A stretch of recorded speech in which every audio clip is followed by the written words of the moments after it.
Hello.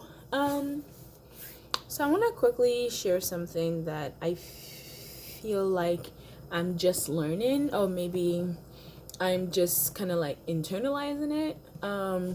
Obviously, it's about singleness and hope for marriage and all of that. Um, so I was talking to someone, and they were just saying that, Elizabeth, like, your hopes and dreams are valid, right? And you wanting to be with someone, there's nothing wrong with that. And the goals that you have for marriage, they are pure. And I'm like, wow, I felt so valid. I felt so validated. I was like, oh God, ah.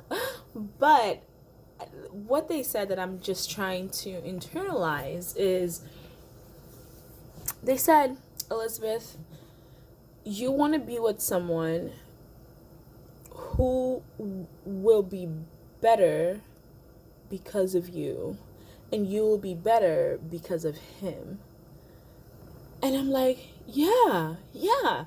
And then it was like, you also want to be with someone who will continue to be curious and allow you to influence him, and vice versa.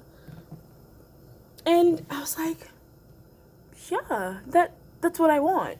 And then he said that, one thing that kind of like leads to fights with couples is that they don't want to be influenced by each other anymore. And it was just kind of like I had like a mini mind blown moment. So I think, the lesson for me was like, I'm like praying. I'm just gonna add that to my prayer list. Like, okay, God, I want someone I can influence for the better, and I want someone who can influence me for the better, obviously, right?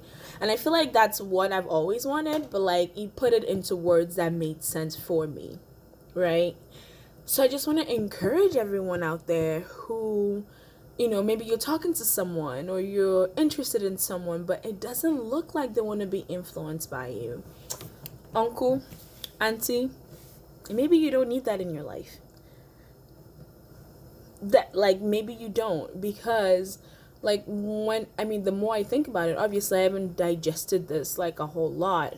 I just kind of wanted to quickly share this, but it's like, the more you think about it, if you're going to marry someone and be with them till death do you part, it makes sense that they continue to allow themselves to be influenced by you, and you continue to allow yourself to be influenced by them. And it's like, never stop being curious, right? Even as a therapist, like, I always take a curious standpoint with my clients. Like, I don't know you, I want to know you, so that's just kind of like what I wanted to share. Like, just be with someone whose weakness will be your strength, and whose strength will be your weakness, so you guys can kind of like balance each other out in that way. Be with someone who will continue to be curious about who you are and who you're growing to be. Be with someone who will allow you to influence them, because that's important. So that's what I'm learning. That's it. Bye.